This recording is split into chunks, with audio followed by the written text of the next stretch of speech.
Today is, can everybody hear me? Yeah. All right, so we are on live stream. It is Thursday, August 25th, 2022, 6:07 p.m. This meeting of the Guam Election Commission, it's a regular meeting, is called to order. We are at the Election Return Center, University of Guam, Calvo Fieldhouse, Mingmilao. Right? 6:06. Certification of public notice requirements, Maria? Published in the Daily Post August 18th and August 22nd. Are the members of the public able to hear us? Yeah, we're good? Okay. Thank you. We need a motion to approve the agenda. Madam Chair, I move a motion to approve the agenda. Need a second? Second it. All right. All those in favor? Aye. Aye. All those opposed? Aye. The agenda is approved. We need a motion to approve the minutes of August 15th, 2022. Madam Chair, I'd like to move a motion to approve the minutes of August 15, 2022.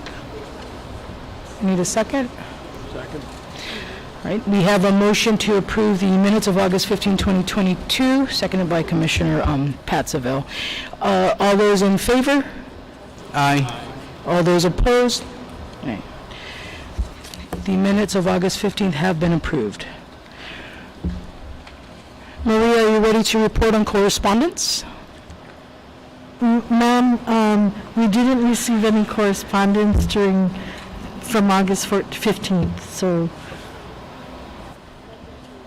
Nothing to report. All right. Thank you.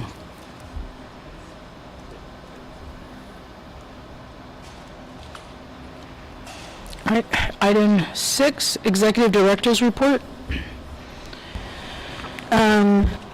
The early voting closed out August 19th. We have the reports on page 5 that we will look at on how many absentee voters we have so far. So we had 5,290 at the Westin. It's on page 5.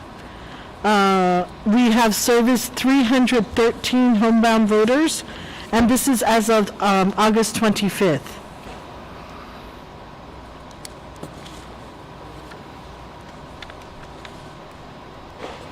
And we received 96 off-island ballots.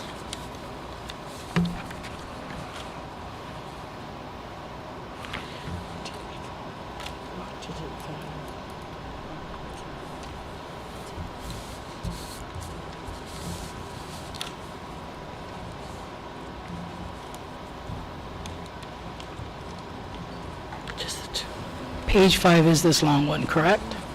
I'm sorry? The long sheet, Yes. correct?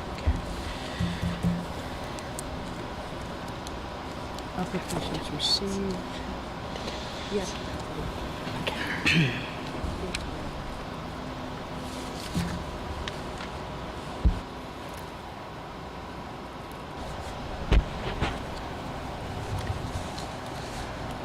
Madam Chair, I have one, Maria.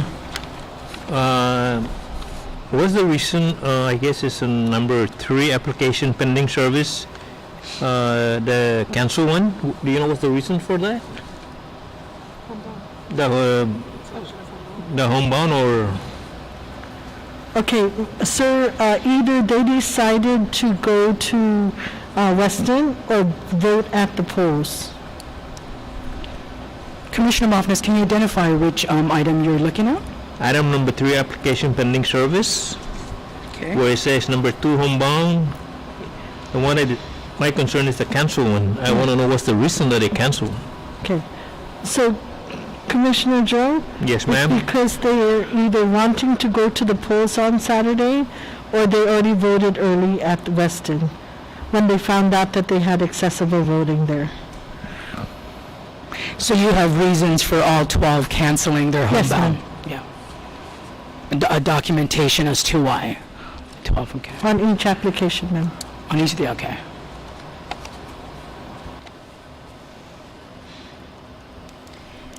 With regard to your pending, 81 pending applications, Yes, ma'am, but that's going to keep going up because we are still receiving applications as we speak. Applications for homebound, are they automatically approved? Or does the team do research to approve this? They will ask pertinent questions, and they will be offered accessible voting at the polls at this time. And if they still insist on homebound, then we will fill out an application for them. And that's really to kind of screen out those who are really able to go to the polls, whether it be early voting or on Saturday, for, the actual day of the election, correct? That's correct. And I think we started to let them know that our Saturday and Friday this week are we're going to focus on the hospitals. So I've told the media that if they're still looking for homebound, please call us, as soon as possible. So homebound requests are taken on the day of election, but there's no guarantee that we'll be able to get out on that day. The commission started the last time to take the application on election day is 4 o'clock. That was established some time ago.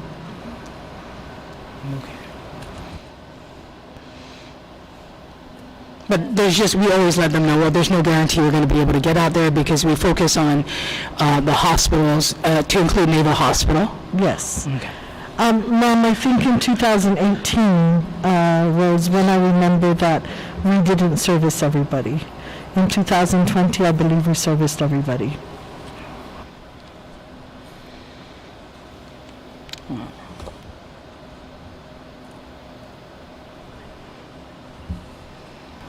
Madam Chair, Yeah. this one. Maria, you said that Friday and Saturday is the service hospital, right? Now, when you go up to Naval Hospital, do you request for entry, or how do you go about entering Naval Hospital? We start with the officer of the day, and if there's no specific request from a patient at Naval Hospital or their loved ones, we start with the officer of the day and let them know who we are. And I believe we do have a specific contact that we talk to. If it's with a specific patient or loved one that has called us, they get us in. We've done it enough where the officer of the day will know that who we are and will know that to, help us get in. I think we haven't had any requests, Colonel, for Naval Hospital at this time. Yeah, but I'm just curious about that because right now you don't have any, but what happens if the day tomorrow, whatever, you receive one? Then we will contact the patient. We will contact the patient or the patient's family, and in the past they are able to sponsor us into Naval Hospital. So you're saying you shouldn't have any problem, right? That's been our experience, sir. Okay, thank you. Maria, can you make a note? I think we've had a discussion with regard to visiting the hospital, and this is something that we can take on at another time, is rather than going the day of, to potentially go the day prior to, right? And that kind of helps with also homebound and maybe freeing up the time, right? So, because most people that are going to be in the hospital the day of election may already be in the hospital the day before. Yes, some people may be there the day of, but, set up some sort. So that's a discussion that we can talk about with regard to planning and making it a part of the process. Actually, ma'am, we contact GMH 2 weeks out. And so our patient coordinator there will let us know if we need to come there earlier. And so we actually start on Friday. We actually start visiting the hospital Friday. And we do have at least 2 COVID patients that we're going to visit. 2 what? COVID patients. Okay. Any other questions with regard to the breakdown? All right. Maria, continue. Are we on election timeline?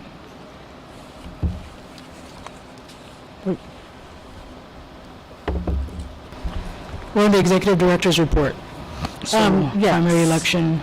So the next part, letter C now, election campaign contributions and expenditures report. Those were due August 17th. And so to date, we still have 3 outstanding reports from Mr. David Duenas, Mr. Franklin Menu, and the responsible Guam.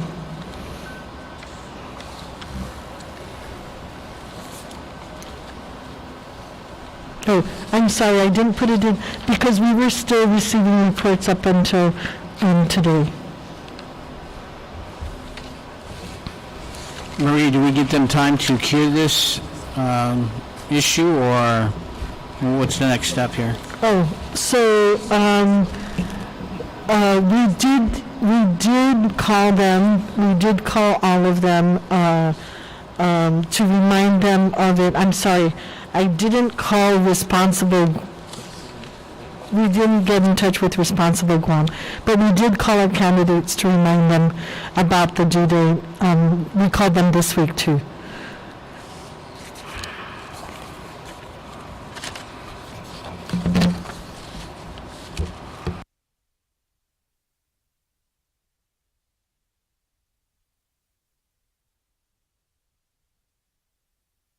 Do the commissioners have any questions? Any further questions? Maria?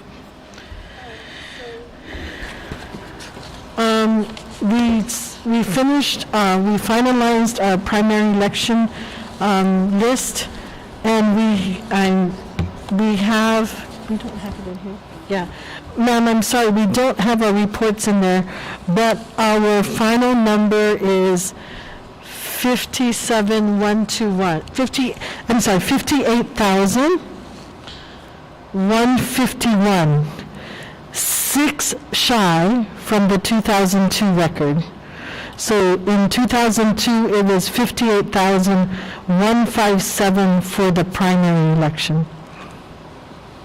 So for 2022, the number of primary election registered voters is 58,151. Now, that may change by 1 or 2 or 3 or 4 because of the off-island ballots that are still pending.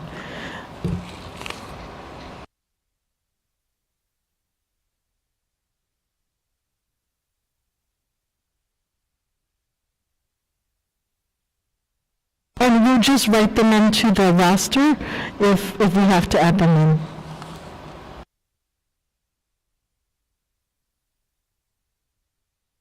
So this is 58,151 registered voters. Correct. Okay. Interesting. All right. Any questions? Sure.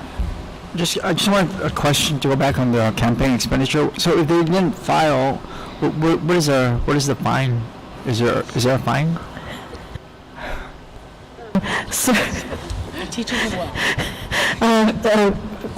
Vice Chair, these reports, when we review them, come after the certification of the general election, when we will give you a summary of the reports, and it will be up to the commission to decide. We will let you know if the late filers. And so it would be up to the commission on the fines. Yes. And we actually don't have a table of fines. The commissioners can make that determination. That's correct, based on Chapter 17, Yes. according to our legal counsel. Can we get a copy of the filings, at least the log, so we know who filed? Yes, you can. Yeah, with the 46 candidates. Thank you. Yeah.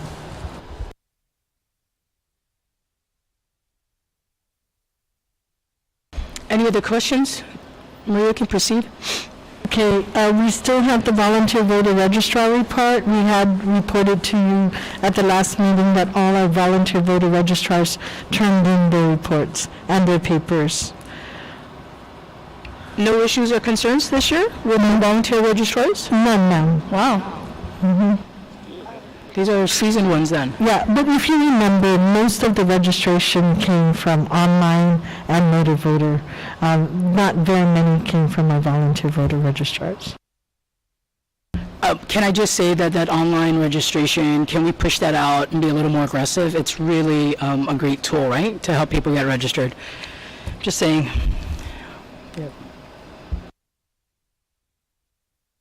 All right. No questions or discussions? Maria, next. Our monthly financial report is there, ma'am. We did receive word that we are getting the money. We're working with Department of Administration to make sure that we still have enough money to pay our primary election expenses. Yes. Money will be provided. So the amount that you're receiving is about 602, right? And that's going to cover, and just for clarification, the reason that wasn't in the budget was the law passed after the budget. Correct?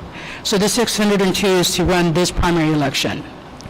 The initial request was for early voting and to cover the shortfall we had requested for 1.9 for this fiscal year 2022. That should cover the cost for the 2022 primary election. So this, about half of it was for the early voting, and the rest of it was to cover the rest of the cost for the primary election. Okay. Any questions with regard to the... What about the overtime? We're showing a negative on overtime? Yes, so we're covering it with the money that's coming in, Commissioner Pat. Okay. If you remember, we started overtime early, so we started it in February as opposed to June. Okay.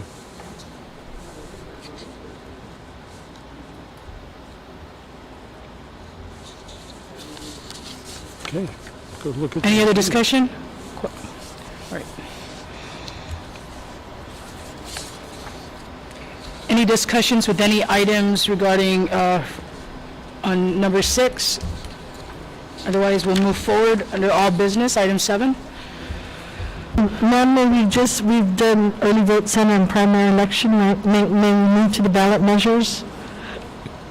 May we move to the ballot measures? We already covered items A and B. Yeah. Yes. Yeah. So, ma'am, we have not received signatures on the 4 proposals, and today is the deadline to receive signatures to get on the general election of 2022. I'd like to ask, I'd like to let you know that I'd like to write a letter to the proposer to let him know that it will be in the 2022 general election ballot if he can continue to. It will be or It will not be. it will not be? It will not be, sorry. Not. Okay. So those initiatives and measures, today is the deadline to submit the required signatures on the petitions. The deadline has not been met, signatures have not been provided. Correct? Correct. So the measures and the initiatives will not be on the general election this 2022, November, right? Yes. May I make a clarification that he has 120 days from the date of certification to submit signatures. So he may still want to submit more signatures so that it may get on the next general election or possibly a special election.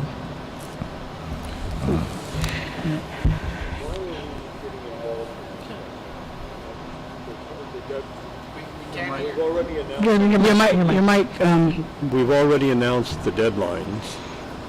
So, I mean, why are we engaging in further conversation Oh, only with with the the proposal, yeah. proponent? Only to make it, to confirm that it won't be it will not be in the 2022 general election. so then that's it, and all we need is a letter from legal counsel and the legal counsel working with the executive director to write to the proponent to let him know that the deadline hasn't been met and it won't be in the election, general election. But we've already announced that.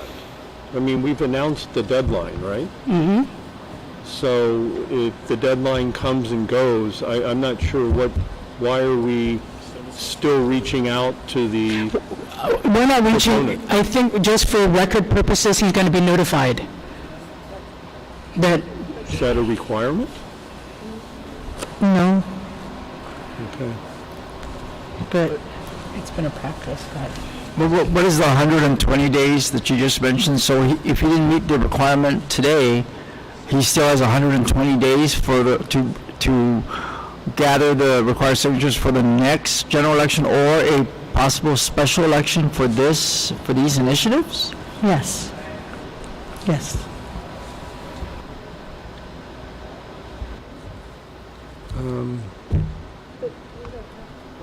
Yeah, I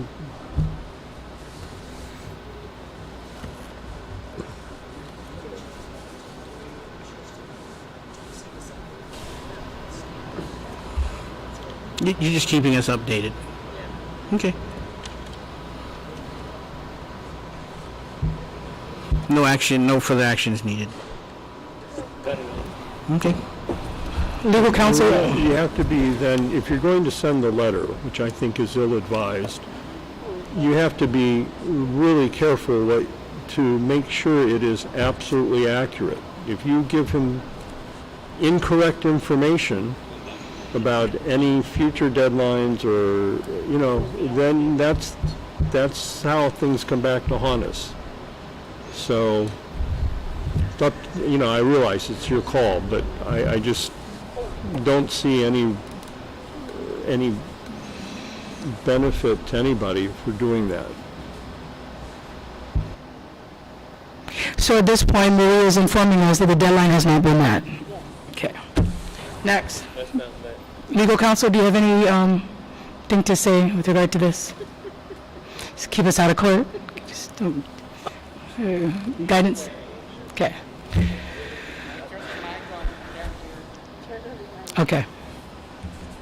Either way, but I believe Commissioner Pat has a very good point in that whatever you put in that letter better be, I mean, if you just say, sorry, the deadline for the 2022 general election has passed and you have not submitted anything, it will not be on there, that's fine. Don't put anything else. Yes.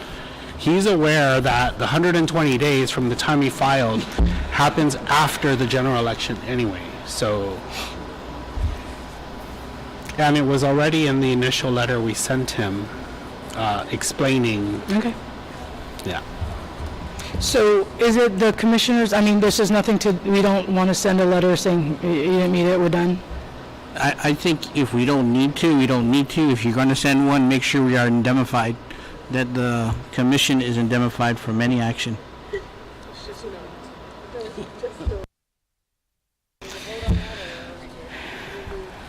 We're good? Okay.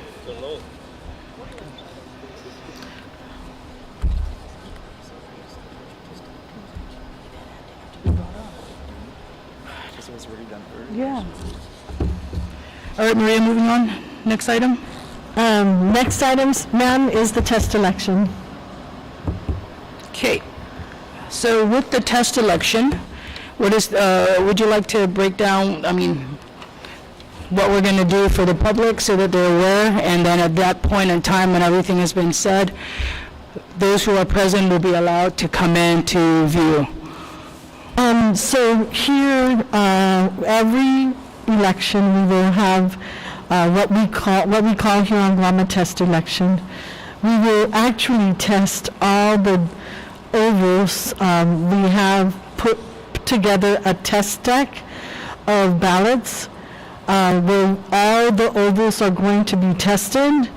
We have a hand tabulation, a hand count, and to make so what happens is we run all the ballots through the machines, each machine. So the whole set of ballots will be run on machine 1. After that, it'll be run on machine 2 and 3. But before we even started, our commissioners will look at the machine, the machines will be started up, and we'll make the commissioners will sign off on a zero out report that says that there's nothing on the machine hasn't counted any. We're starting from 0, and we will now start to count the test deck. The commissioners will then, after each machine has completely run the ballots, each commissioner will look at the results, compare it with the hand count, and sign off that that machine is running good and ready for our primary election on Saturday.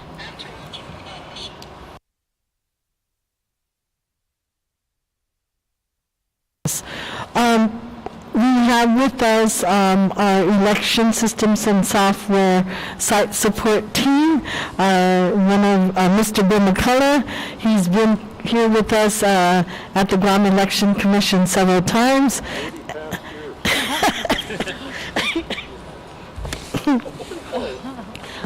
Bill, Commissioner Pat says you've been here 40 plus years with us. Yeah. Yes. So he came in on Tuesday, and he'll be with us through the primary election. So, ma'am, whenever you're ready. Yes, sir. Okay, they look good? Everything looks good. We're Okay. ready to roll, and just want to thank y'all for inviting us to be here. It's a pleasure, and like I said, I've always enjoyed coming to. Welcome back, Bill. Welcome back. Thank you. So I do apologize. We did, we called the meeting to order, and the certification of a quorum is present. So I have to go back to the legal. I did not call out the names of the members present. Okay. Just go ahead and call roll call before we start. Okay. So before we move on to the test center, I'm going to say all members present today for this test is myself, Alice Tyron, chairperson. To my right, we have the vice chairperson, Jerry Crisostomo, Commissioner Crisostomo. We have present as well is Commissioner Benny A. Pinala, Commissioner Pat Seville, Commissioner Joseph Mofnos, and Commissioner Carissa E. Pangilinan. Also present is our legal counsel, Mr. Vincent Camacho, and our executive director, Maria Pangilinan.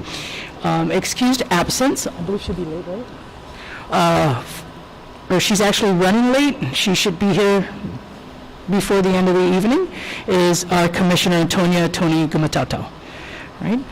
So that said, let's move forward. And we are going to call the members of the public who wanted to view to come in. Right? Maria will allow them in.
All right, so we're back to the table. We've just conducted our test selection on the different machines. The commissioners signed off on all of the printouts, indicating that the machines are working well. Commissioner Seville, did you have something to say? We're good? Yeah. Do we have any questions with regard to that? The Yeah. totals were good. All the numbers jived and zeroed out. So that was our test selection. If we don't have any questions with regard to the test selection, legal counsel report? Nothing. Favorite legal counsel here. Thank you, legal. Public comment? Public, where did they go? Oh. So we're going to bring the mic to you. Just state your name.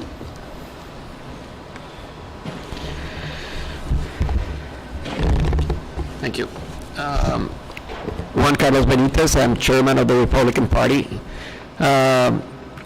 Public comments, it's limited to the early voting process that went through. So just a couple of concerns. Hopefully they can be arranged and fixed for the general election primary voting. In the electronic tabulators, we had an issue with the senatorial candidates. There were 2 sheets. And in our case, we had 2 candidates on the second page, and some of the voters that used the machine later commented to us that they didn't realize that there were 2 pages, so they only voted for 14 candidates. So now that we will end up with 15 candidates, if we can make sure that they fit in 1 page so that there's no process, that will be greatly appreciated. I know that some of the Democratic senators had also expressed concern about the fact that they were on the second page. My second concern is about private sector employees' participation on the early voting process. You're opening the polls at 10 in the morning, very hard time for private sector to let people go and to vote without disrupting their entire day. And you're closing at 6 p.m. Also, very hard to get to the Westin in that little time if you end up leaving work at 5 p.m. I would really encourage bringing Saturdays back into the role in 2 options. There shouldn't be any concern about the ballot. If you're doing it at the Westin, same location, same place, the ballot's kept the same way, why couldn't you open it on a Saturday? And really preferred is that you have 2 locations. We've seen, looking at all the voter registration data and participation, that the southern village have a lower participation than the central or northern villages.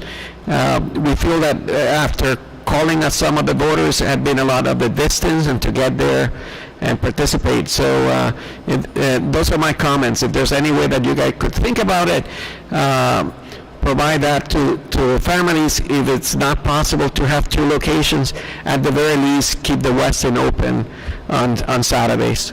Thank you. Thank you.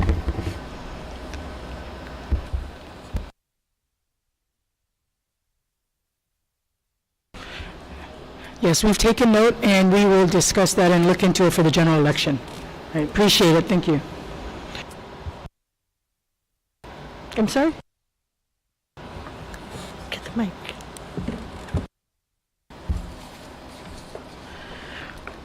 Commissioners, do we have any discussion, any questions, comments with public comments? Any other public comments? Nope. Did you? Please state your name.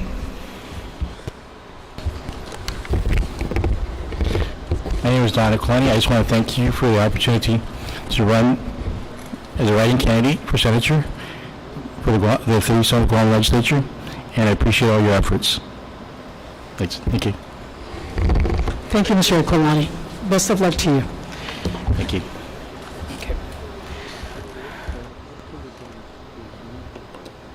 All right, Commissioners, if we have no further discussion or comments, we will adjourn this meeting. We will adjourn this meeting, and then we are scheduled for another meeting, correct? Maria, can you? Yes, ma'am. So on Election Day, we have published a schedule that says if we need to meet during the day to address issues during the day, we will meet at 3 o'clock.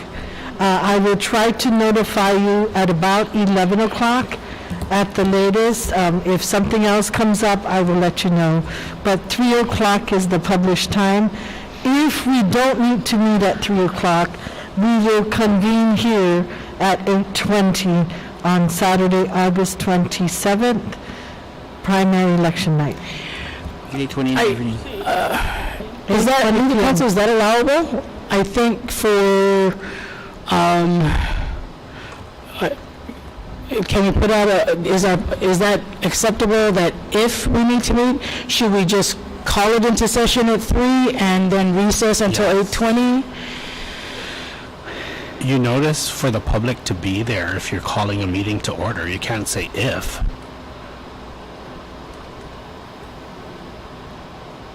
The law has changed, remember? So if you say you're going to call the meeting to order at 3, you need to call the meeting to order at 3. In the public notice, we did say if required, so. And how are you going to notify the public if you need it? Okay, so meet at 3? Well, because it's been noticed already for 3 p.m.? Yeah, but that's, yeah, you can. But you have So to do let's- it at the meeting. Yeah, that's fine. Yeah. So we can meet at 3 and recess until 8:20. There you Yeah. go. Yeah. It's the same meeting, right? It's the same meeting, Yeah, then just do that. okay? You cancel it without a quorum, No. so we actually have to, No. You can, well, you're not going to cancel it. So they're saying you're going to meet at 3 and then recess if there's no issues. I know, but if there are no issues, let's just be clear, if there are no issues in the past, there hasn't been a meeting, right? Yeah. So if there are no issues, can you simply be the only person to appear and say it's canceled? You can't cancel it because that's the official opening of the You just say we election. can if there's nobody there. Or what do you do if there's if nobody shows up, what do you do? Well, Then you have to just- show up. No, you don't, you just don't have a quorum. Right? But that's what you noticed in the meeting. If there are no issues, and then come back at 8:20. Huh? Can you read the notice?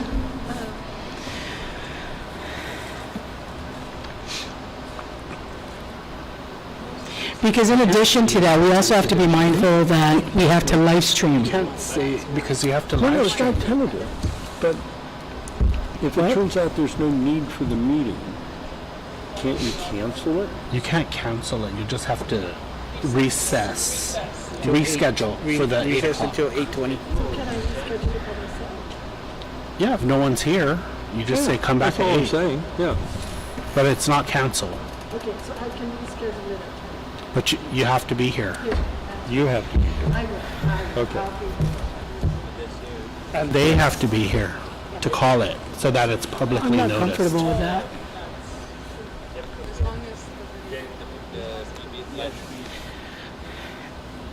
What are we doing? So if there are no issues to address at 3 o'clock, Maria is going to call for the meeting to be called at 8:20. That has to be live streamed because the notice says you're going to call the meeting to order at 3. But if there's no quorum, then she can't call the meeting to order, and then she tells the public in the live streaming to Can come back I at just, because I'm not comfortable, right? Okay. Can we have what was published read Yeah. by legal counsel? I haven't seen it. Huh? Where's the notice?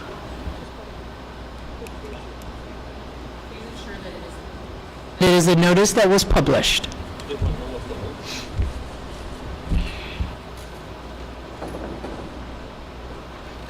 Well, if it's wrong, it's too late to do anything about it, I guess. What's that? If the notice is incorrectly worded, Yeah. there's nothing we can do about it, is there?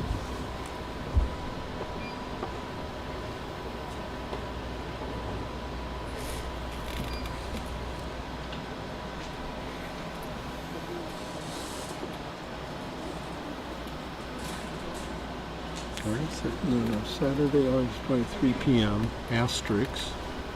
So let's find the asterisks. If required. Yeah.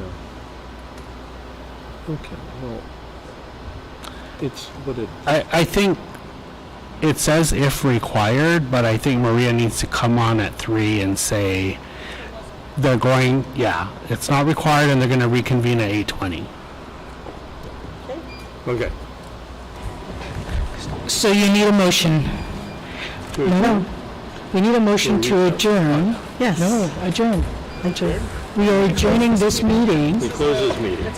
until, Okay. Vince, can you please write the proper language? Honestly, every little thing is going to be challenged. Can you write it for whoever's going to motion? I'm telling you, I've experienced it, yes. Move to adjourn to 3 p.m. Saturday. Motion. Second. No, and here at UOG. Here at UOG. If required. Right. No. No?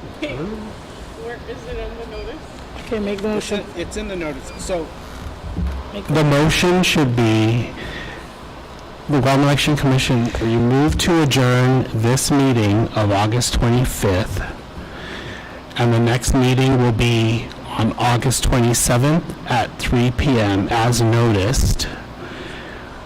And then you adjourn, and then Maria, with instructions that if there's no issues at 3 o'clock, she will go online and be at the location to inform the public that the meeting will reconvene at 8:20. Yeah. Yes, I understood that, and what I'm asking for is that whoever's going to make the motion state it as is. Okay, that's all I'm asking. Let Pat do it.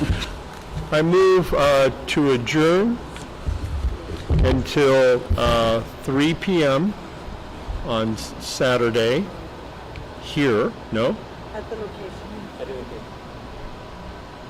What location? Conference room. Where? Conference room. It's in the notice. It's in the notice. Okay. At the GEC conference room in Tamuning.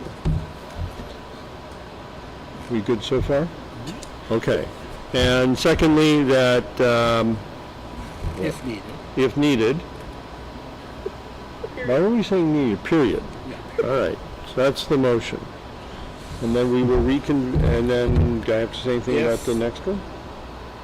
The 8:20? Yeah, so if the meeting is not needed at 3, Maria will you guys will Okay. reconvene at 8. I further move that if the meeting is not needed at 3, that Maria be authorized to notify the public that the meeting will not take place at 3, and that we then convene at 8:20 p.m. on Saturday evening, here at UOG. Madam Chair, I second the motion. All those in favor of the motion? Aye. Wait, I'm Aye. thinking. All those opposed?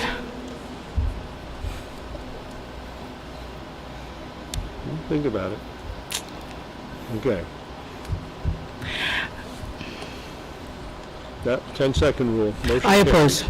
Do you oppose? Yes. Okay. Any discussion? No discussion? Okay. Just for the record, I oppose. But the ayes have it. Do I need a roll call on that? I'm the only one opposing. Okay? Okay. All right. All right. So this meeting of August 25th is adjourned at 7:33 p.m. until, here at the Election Return Center, University of Guam, Cabo Fieldhouse, Mimilao. The meeting will be a new meeting. No, okay, it's adjourned until Saturday. Okay. Thank you, Madam Chair. Thank you. Thank you.